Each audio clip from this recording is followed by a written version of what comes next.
Next, we're going to turn to our executive producer, Carolyn, who is going to play an invocation from Tim Carlson.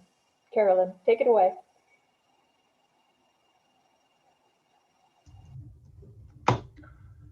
As I looked at the Rotary four-way test in preparing this invocation, one theme leapt out at me. Discrimination has become a common topic in our society. No matter what we think of the themes or restrictions on its discussion, the topic deserves respect needed to eliminate the arrogance and ignorance that are at its core.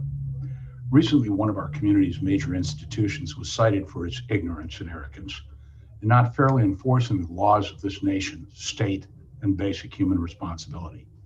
Having a federal judge call those actions incredulous is an unnecessary result that should have been stopped well before such language and judgment became necessary. Our responsibility as leaders and humans is unequivocal to eliminating the cause and effect of those fundamental failings. The truth, fairness, goodwill, and beneficence that form our Rotary core and four-way test cannot tolerate indifference to exclusion from decency and humanity based on race, color, creed, physical or mental infirmity. We must be better than that. We are all people flawed, failed, recovering, and improving with each day, motivated by our Rotary community, which should not need the judicial force to remedy fundamental fairness and failures motivated by greed, ignorance, and arrogance. Fortunately, we can all call upon a higher power, and I'll ask you to join me in both action and in calling out. Lord God, by whatever name you have called upon we, your servants, into ventures of ending discrimination in ways where we cannot see the ending, by paths as yet untrodden, through perils and challenges yet unknown. Give us faith to go out with good and ample courage, not knowing exactly where we go, but only that your abiding hand is leading us and your love supporting us as we try daily to love others as you have loved us. We ask this in your name. Amen. And thank you. Thank you very much, Tim, for that invocation. Next, we have Doug Rich as Sergeant at Arms. Doug.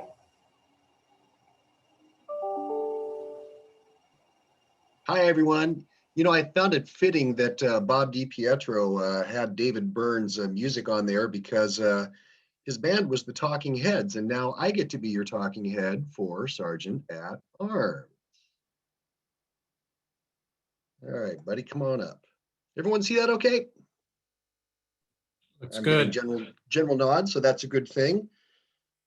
Well, it is going to be, you know, I always have to put the date and what the heck I'm doing, otherwise I know I'm going to forget it. But, you know, today's program is such a wonderful one, and there's usually a tradition that Sergeant at Arms will do do the shtick around the program. I didn't want to steal any of that thunder, and there's really nothing newsworthy going on out there these days, so I figured I would just go with my least common denominator, and that is, you know, we're going to be talking about music today, and we're going to be doing March Music Madness. I will be giving you 5 titles in a Jeopardy format and tell you a little bit about that title song, and then you get to guess who the artist is.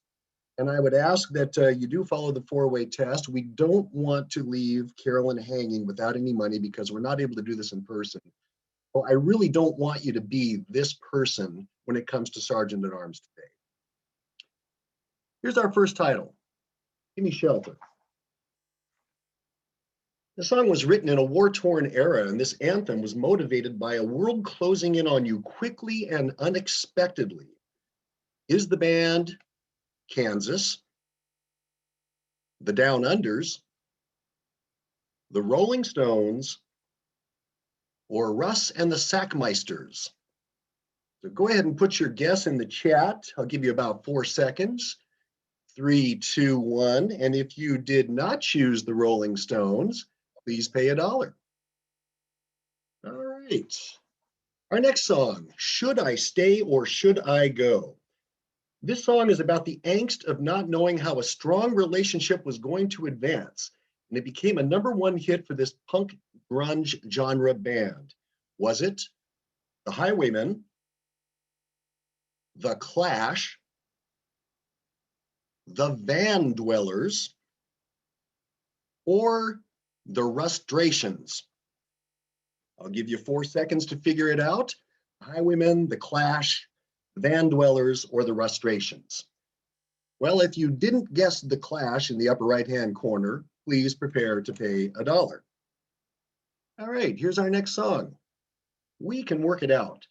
This song by one of history's greatest songwriters talks about the struggle between optimism and failure, illustrated by the use of a waltz-timed refrain right in the middle of the song. Was the band Huey Lewis and the News? Was it Merle Haggard? Was it the Beatles?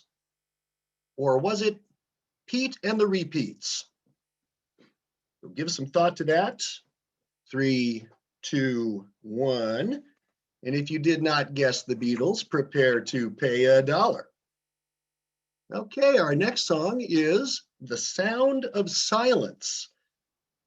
This song was originally thought to be written about the death of a dear friend, when the performer later stated that it was really about playing guitar, naked, in the bathroom.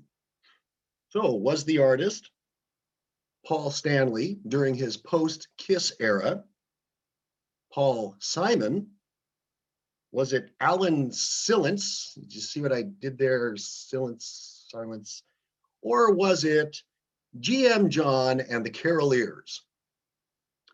3, 2, 1.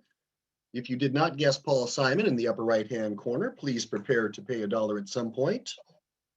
Okay, it's our last song. Let's Get It On. While many thought this iconic song was sexual in nature, the performer saw it as a pathway to a more spiritual connection, to move forward in one's life. Who was this iconic crooner? Was it Barry White? Was it Marvin Gaye? Was it Pat Boone before he went over to the dark side? Or was it Twelvist? So now you have like 4, 3, 2, 1. And if you did not guess Marvin Gaye, please pay $1. And I would ask that you consider maybe paying a little bit extra when you get to your next quarterly billing, or sending a check directly on to Carolyn. And that is your Sergeant of Arms, President Jennifer.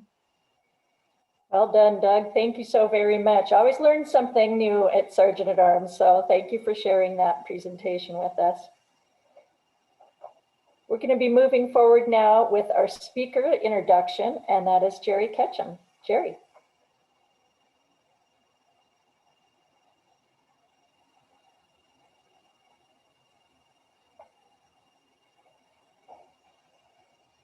I think Jerry's got her mute button on. Yep, Jerry, are you there? Oh, okay. Well, let me start over. I just wanted to say welcome, everybody, and welcome to our 4 Youth Exchange students. I'm really happy to be here today to introduce them. Youth Exchange is an incredible program. Worldwide, it features about 8,000 students a year. On our district, that is about 30 students. And in Yakima, with all 3 clubs, we have traditionally hosted 3 to 4 students every year. Unfortunately, because of COVID, the program has been suspended, possibly for another year. We will hear in the next week or 2 whether or not it'll be suspended for 21, 22. So we will start up again in 22, 23. Anyway, the program involves students from ages 15 to 18 that come and live with us for a year with 3 host families and attend school.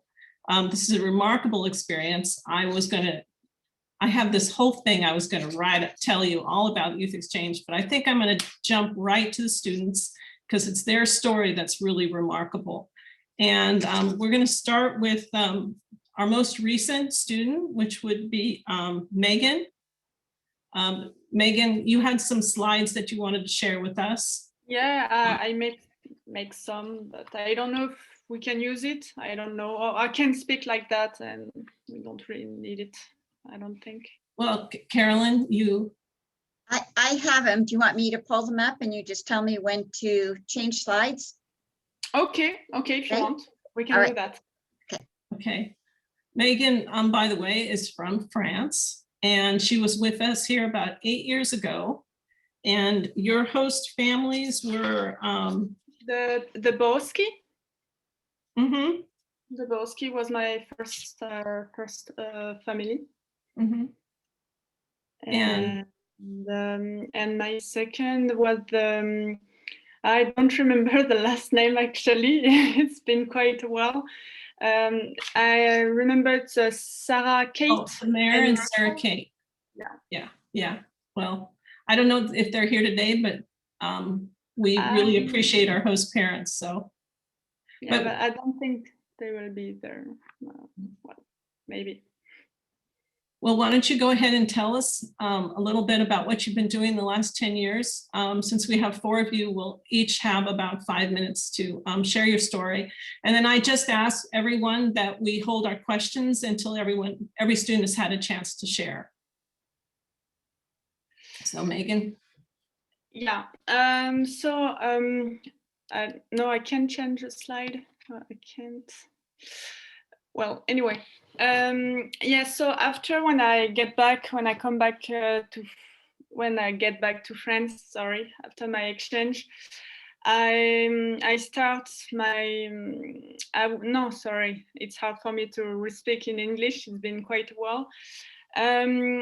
I went to Bordeaux. Bordeaux, it's a city in the south of France. It's a beautiful city. You should visit it. It's really beautiful. And I study wine and spirits, business in wine and spirits. So I did a master 2. So it's like 5 years after high school. So I graduate. And then during my study, I went to Halden. Halden is a small town in Norway. So in Norway, I learned how to speak a little bit Norwegian. And then after my study, I work as a marketing assistant in a wine and spirits company in Bordeaux. And now I'm working in a cognac company in Cognac. And I have a few plans, a business plan. So it will be in the next slide. Creating my own company. So it's we'll call maybe MR Design. So it will be like, I don't know how I can say that. I have the name in French, but anyway, I will be a graphic designer on my own. And at the same time, I will take over my family business. So it's Metal Energy. Metal Energy is a society business, we'll say, a business. Solar panels. Solar panels. We put solar panels on roof.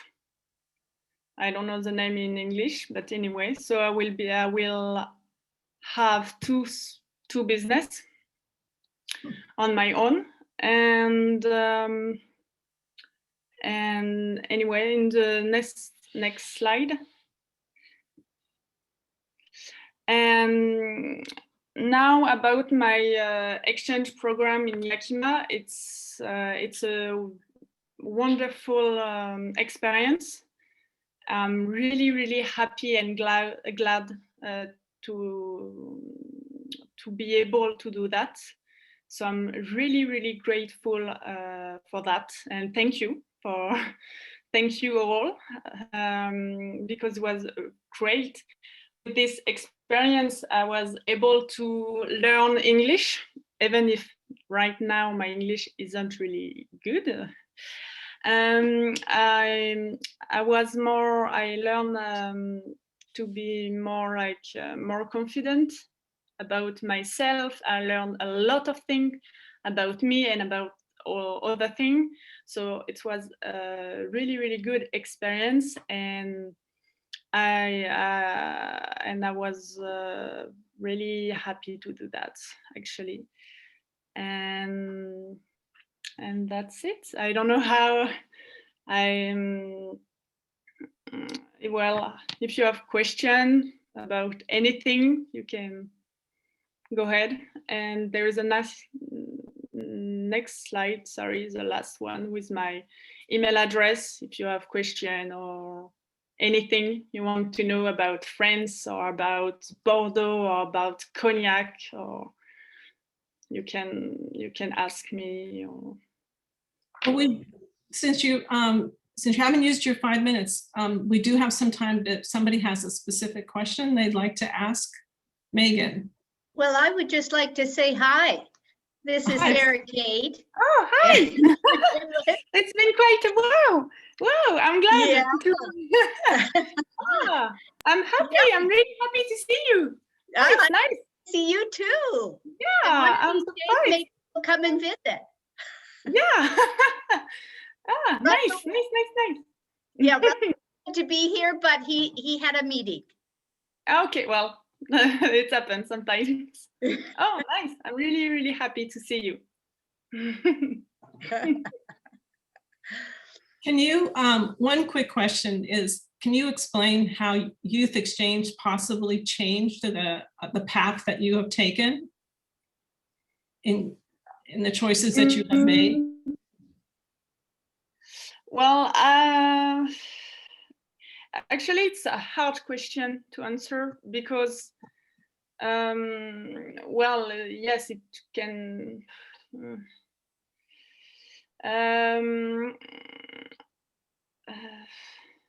I don't know how to answer this question actually, because I mean, yes, it changed quite like my life, but it's because it's an experience. It's a really rich experience, but I don't know how. I don't know if it's because I went to America that I choose to study about cognac, or if it's I choose to have to build my own companies, to have my own business. I mean, I don't know if it's because of my experience in America, or it's just because it wasn't like that. I mean, natural thing to do. I don't know. Actually, I'm sorry, I don't know how to answer that. That's okay. It sounds like you have a very lot of, you've had many interesting career choices. Yeah.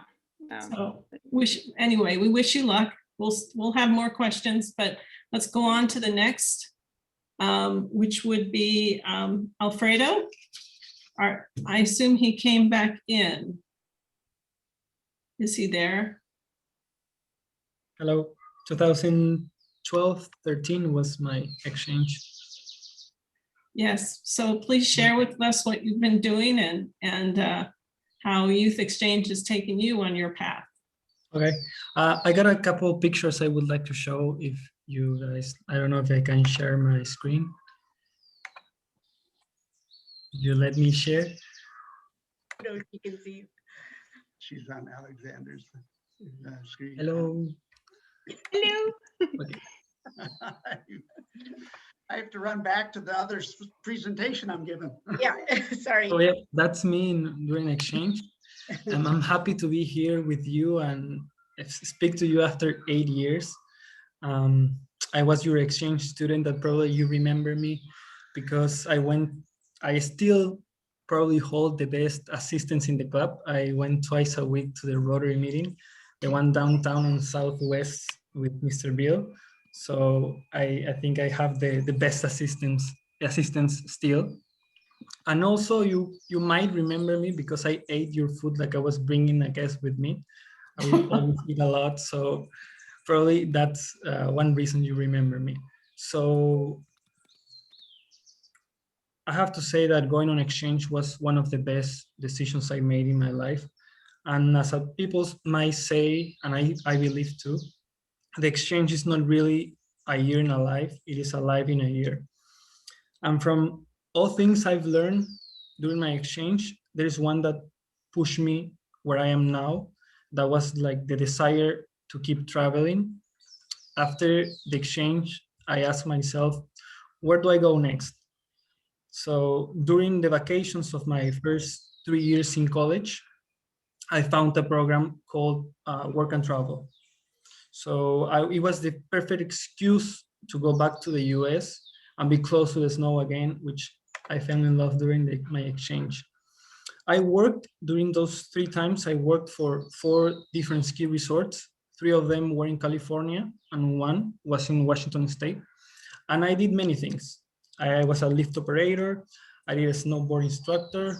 I was a cashier, cooking, cleaning. I was doing dishes. Pretty much I did everything in those ski resorts. But at the end of the year, at the end of every year of each program, I will go back to Yakima just to see my host families again. I had 3 of them, but my youth exchange officer really meant to me like one host family for me. So every time I went back, I could remember again that it doesn't really matter how long we don't see each other. For me, they are gonna be always my family. And going back to Peru was always hard because I have to go to school. I study architecture, as probably everyone knows. It's a very demanding career, and this is a picture of my last, my thesis, my last architecture project. So after going to the US 3 years in a row, I think it was enough for me. I felt I was in my comfort zone, so I knew I had to head elsewhere. Thanks for all the effort I put in school, I could apply and get accepted to go on exchange to Spain to study for a full semester. Before traveling to Madrid, I was very anxious, feeling like the same way I did before going on to Yakima. I was going to the unknown, alone, and this time in a place where I have never been before, knowing that nobody was waiting for me at the airport, not like during the exchange that Mr. Bill was waiting for me on the other side. This time there was nobody. But I have to say, it was very easy to get to my place and also very easy to get used to living by myself. So that's where I understood that thanks for all my time abroad, I could do all of this. At the end of the semester, I did a trip around Europe by myself.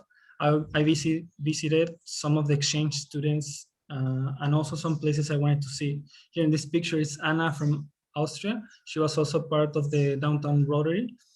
And here also is Julian. He was also from Austria, and he was living in Kamloops. So it was a nice time for me. We just going around and visiting everybody. And my trip around Europe ended in Italy, where I visited my roommate Elisa. We fell in love during my time in Madrid, and we became a couple later on. But since last year with this pandemic, it's been almost impossible to travel and also to see her. But at the end of last year, the Italian government permitted entry to unmarried couples. So that was like nice. So I could go back there for 3 months, and I could also learn some Italian. And I have to say that my English is not as good as it used to be, because like, I don't know, the last time I used it, it was like two years ago. And now I have like Italian. I still speak Italian with her. So I have Italian and Spanish crossed with English. So it's like very bad. And I have to say that thanks for the exchange again, I understood when I was learning that how is to learn a new language. Because like, I remember when I went to Yakima, I didn't know anything. I just knew like, hello, how are you? Things that don't really like are useful, like pencil, table, that's not really useful for a conversation. So I also understood like my own learning process, thanks for the exchange. And for me, it's impossible to think the decisions without the experiences I lived during the exchange. So it opened so many doors and helped me to grow in so many ways. And here I have to thank you again, like the Rotary Exchange program and everyone that helped me. Because of you, I grow, and like you guys give like so many opportunities like for me and for everyone to do like the youth exchange program. And for that, I would have to thank you, but that's all with me. Well, thank you. Thank you for sharing that with us. And now we move on to Aurora.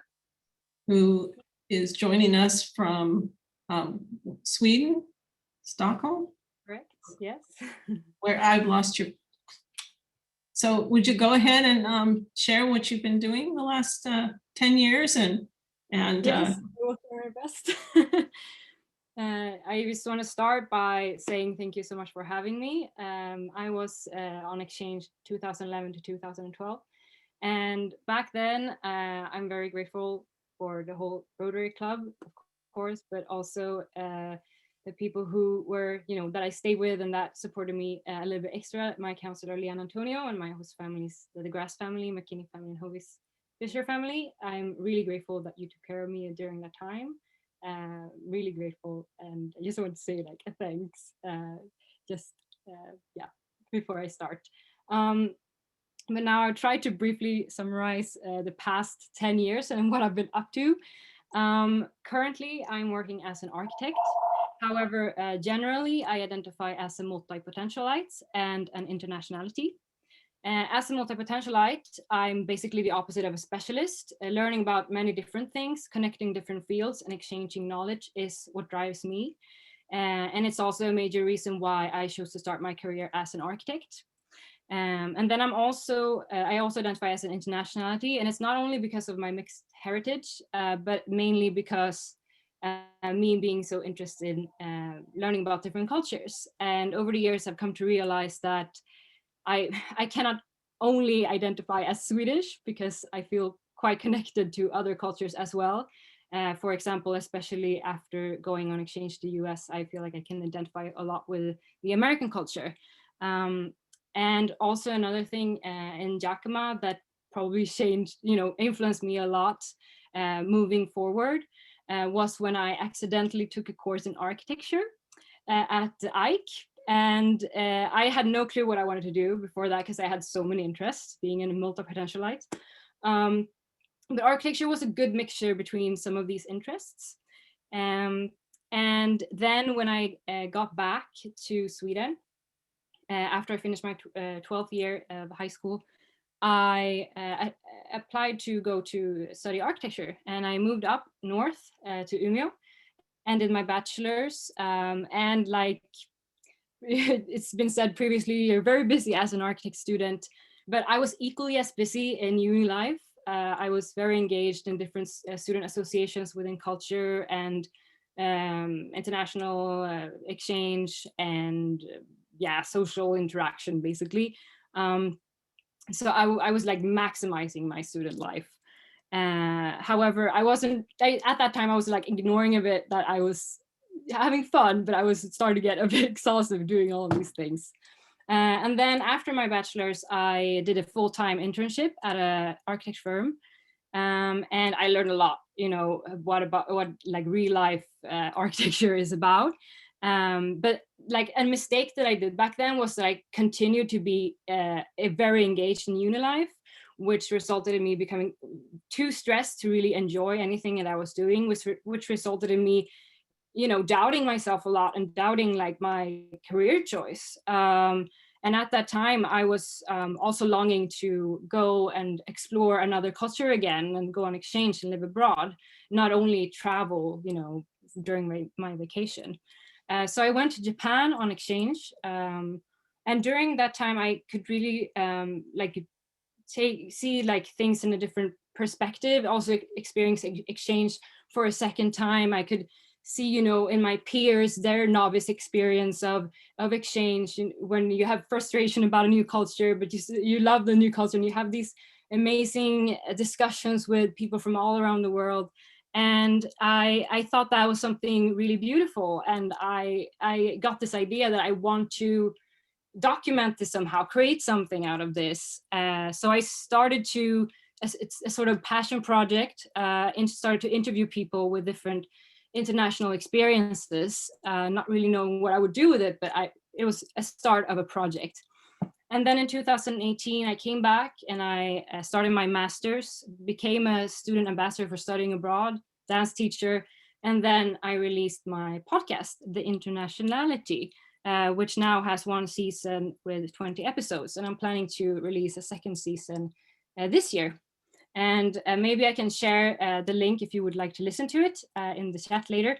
And there's also a podcast Instagram called the Internationality Podcast on Instagram if you want to see more content.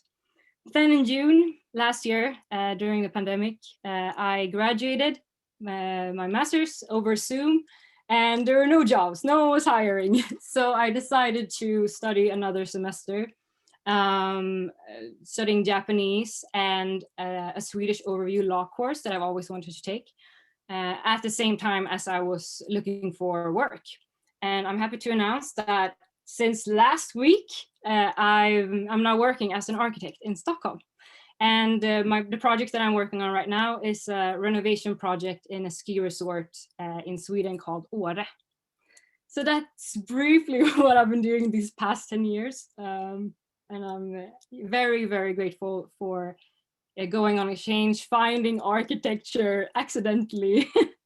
And yeah, finding also, it was also the beginning of finding my identity, being an international person. So thank you so much. Well, thank you for sharing. And before we move on to our, we have a fourth student that came, that kind of unexpected guest, but I think we have a few minutes for her to share.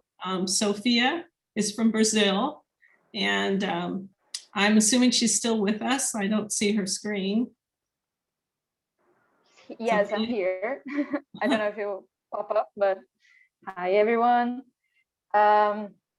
After hearing so many great stories about the exchange, it rushes me a lot of memories and good times during this time. And for me, I was also an exchange student back in 2011 with Aurora. So good to see her here and talk about her story all the way back then. And after the time I spent in Yakima and in the United States, I came back to my town originally and finished high school, because when I was an exchange student, I was 16. And in Brazil, you finish high school only when you're 18. So I did that. And soon as I finished high school, I started college. And after 5 years, I graduated as a pharmacist, but I'm not working exactly with a pharmacy. I work in a company, a food company that is called Danone. Is the company that produces the almond milk dairy products. And because of the exchange, it was a big step for me to getting this job, because as an international company, they expect the employees to have a really great knowledge, not only in English, but other language, a knowledge of the world, of how to mix with other cultures, how to report to other people all around the world. So it was very important to me to have this experience. I'm very glad to be here today to talk with you, to see Jerry. Jerry was one of my host moms, and along with Charlie and Leslie Eglin was my first host family, and the Petzingers were my second family. And I couldn't be gladder to be here and to talk to you about this amazing program, because it changed lives. It's not only a program where you welcome kids to learn English, you also welcome kids to change their lives. So I couldn't be happier to be here today talking about this, and thank you very much. I hope I didn't take so much time talking. Thank you for sharing. Carolyn, do we have time for questions? All right, would anybody interested in asking the questions of any of our four students?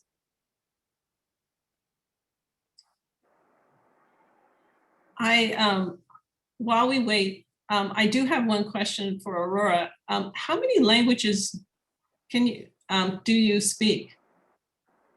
So my mother is from Mexico, so I speak Spanish, but it's not as good as my English. So Swedish, English are fluent. Like I would say those languages are fluent, and then Spanish, it's good. If I get to speak it a bit more, it's better. And then I'm learning Japanese, so it's on a beginner level. So I guess 4 languages more or less. Amazing. So Aurora, you said that you took your first architecture class at Eisenhower, Yes. and you took a Japanese class at Eisenhower as well, right? No, I don't think, I think it No. was Spanish, right? Was it? Yeah. I'm trying to remember what language you were taking a language. I thought you took Japanese, but maybe not. Yeah. Yep. So my question is going to be the same question that all host families have of their exchange students. And my exchange daughter is, when are you going to come and visit us again? Well, I know Right, Jerry? that Maddie, Yes, that's a great question. I did visit, I think, a year after, right? And then I know that Maddie is getting married this summer, and it all depends on, you know, when I get vaccinated, if I'll be able to go. June But- June 26th. Yeah, right after You midsummer. have a date, Aurora? Okay. Yeah. Otherwise, I mean, I want to go to the US and visit my cousin in San Francisco and maybe go to Mexico as well. So I want to do that trip soon. So I want to, yeah, visit you all in a major trip. So I hopefully next year, if I don't get to go this summer. So nice. I'll make Aurora's words mine, because I'm really planning on going, but pandemic didn't help us in this project. So as soon as we get vaccinated, everything kind of go back to normal. I really plan to go visit you and see how everything You are more than welcome. We'd love to see you. has changed. Maybe we could sync, Sophia, so we get to see each other as well. Mhm. Time it. Go at the Yeah, time. that would be great, Aurora. Because I never came to pursue. I have a question for any one of you, but as you know, not being as worldly as you, but is there any aspect of Yakima that you miss that you don't encounter in your current situation or lives?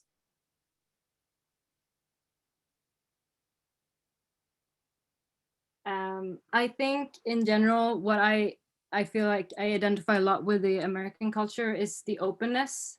People are very, like, you know, with open arms, and it's very easy to talk to someone that you don't know in the beginning, in comparison to the Swedish culture, where it's a bit more timid, I would say. So I miss that a lot, to easily, you know, come into a conversation and feel at home, you know, instantly. That's something that I miss about Yakima. Personally, yeah. You sure it's not the weather? Maybe. And it's really dark here, so I think people are, like, you know, tired and isolated. You sure it's not the water skiing or the snow skiing? Could be. That too. I miss that. Yeah. I have a question for Aurora. I know that, and it's not intended to be a political question, but I know that Sweden as a country has taken a more laissez-faire attitude related to the pandemic and what sort of restrictions would be placed on citizens. What has been your thought on how that has come down as far as Sweden's position in that regard? It's very difficult because I've been in contact with my friends from different parts of the world and how things have been going on. I also did an episode in the beginning of the pandemic about how things were handled in their countries, and I think by law they cannot force people to do things, you know. So I think that's partly why it's been quite loose. And so it's very much up to, like, it's your own responsibility a lot of the times.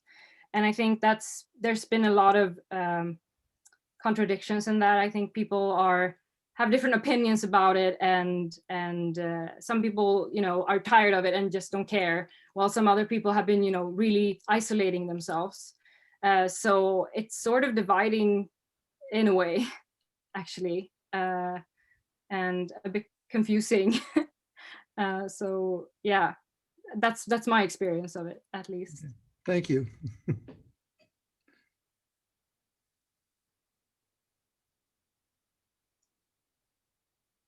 I have one more last question for Megan. Megan, you are in Cognac, Yes. so you're starting a company as a graphic artist. Yeah. You're running your parents' company in solar panels, Yes. and you're in the beverage cognac business. Yes. Okay. It's That's a really- lot, but it's what I want to do, and so it's okay. I'm really busy. But Yeah, it's okay. It's good to have your own company and working also like to a cognac company. It's good too. It's what I like. So I make it happen. So it's okay. I mean, it's a lot of work. Yeah, it sounds like a lot of work. But So- it's not a problem. It's just like a challenge, and it's good. And to have money, you need to work a lot. So to be honest, it's a solution to have a lot of things, or to build a lot of things. I have a lot of different plans. I want to do a little bit of politics in my how can I say that, in my county. I'm planning to going to try to be a mayor, and then after to climb the other steps in between to build like a political career next to my own business. I mean, and to try to make a difference. I mean, in my town, and to improve things, because there are things that are not good and that need improvement in a different way, like in a social and environment way. So it's why I want to do some political business. I don't know how if I can say that, but well. Oh, very, very, very interesting. Very interesting. Well, we wish you the best. We're very proud to call you one of our own youth exchange students. I think we can say that of all four of you. Amazing what you've accomplished. And of course, it's all because you spent a year in Yakima. I have one more Yeah, maybe. question. I wonder if any of our former exchange students are involved with Rotary in their community. I'm not. No. Unfortunately, no, there was nothing like that around where I lived. But I heard about Rotex, and from like other international students, and I went to the Rotex convention 2016, I think it was, in Hanover. And that was really nice. Rotary is trying to make it real easy for former exchange students to stay involved with Rotary, either through Rotary Act or through some kind of alternative approach to Rotary membership. Yeah. Well, I think they're starting a Rotex here in this district, which is for all our returning youth exchange students. That's great. Because I think it's very important to reconnect when you get back, because from my experience and also from what I heard from other exchange students, it can be quite hard to adjust back to your own culture again. Having this amazing year, behind you, it's great to have something to come back to. And right. Yeah, that's great. Well, I'd just like to thank you, Jerry, for bringing this program to us. We really are Rotarians going places. To be able to hear from these outstanding young people, it just sure gives you hope for the future. You're all you're always welcome here at Rotary. Anytime you want to Zoom in, you know that you're always welcome here. And of course, we hope that you get to physically come and see us very soon. I do want to let you know that we will be making a donation in your name to our Yakima Rotary Charities to thank you for coming and speaking with us today. Again, thank you so very much. Now, wrapping up our agenda is our Rotarians Are Going Places with Sherry Green. Sherry. Hi, everyone. Thank you for giving me the honor today to participate. I was going to say it's pretty amazing. We had almost 100 Rotarians on today, and we got to visit 4 countries with today's program. So it's pretty special to be able to do that. This youth exchange program really is an amazing program, and it seems that the families that are the hosts for this are pretty special as well. So we wanted to honor some of those families today, especially the families of these students. So if Carolyn wants to just bring that up, I'll just keep talking. In the spirit of celebrating our youth exchange program and the cultural diversity that it provides, and something else that it provides to these students is the culture of Rotary and service before self. So it's really pretty special. And some of the families were mentioned, but we're going to mention again that Megan, who was from France, was able to stay with the Bohosky family, and then also with Russell Meyer and Sarah Kate. You could see the excitement today on the screen when Megan was able to see Sarah. So it does show what a special bond these people carry for these students. Next slide. And from Peru, Alfredo, and it sounds like he really enjoyed our food and our snow, and I'm excited that he is carrying on with some of those things. The host families for Alfredo were Bill and Lynn Gilmore, Michael Jock and Kathy Tierney, Eric and Laura Holman. And I apologize if I am butchering anyone's names. Next. So Aurora, who was from Sweden, was able to stay with James and Dawn DeGrasse and David and Amanda McKinney. And the next slide. We have Sophia, who was able to join us kind of at the last minute also as a 4th student.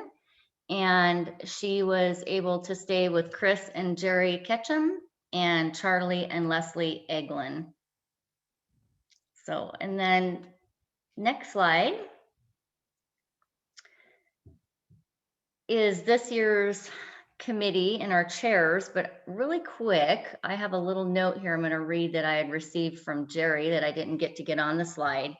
There are a lot of other families that have hosted, and I probably don't have all of them here, but I just want to name a few additional because it really is a special thing that they're doing.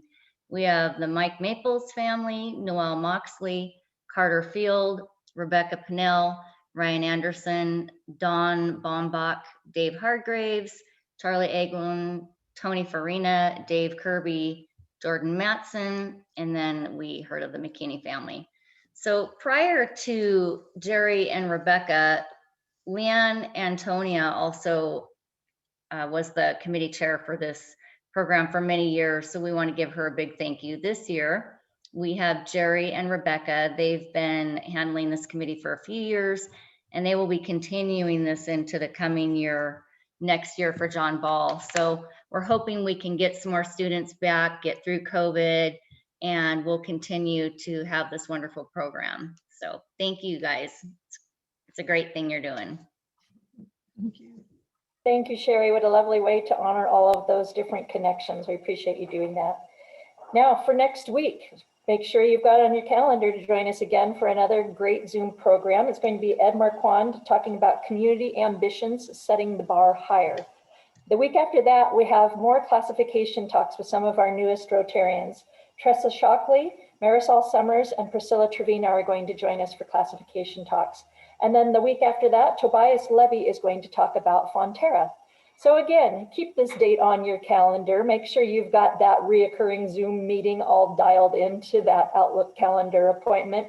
It really is the best day of the week. Thank you all for joining us. Thank you again to our exchange students for coming online, whatever hour of the day it must be over where you are. And with that, we are officially adjourned. Thank you.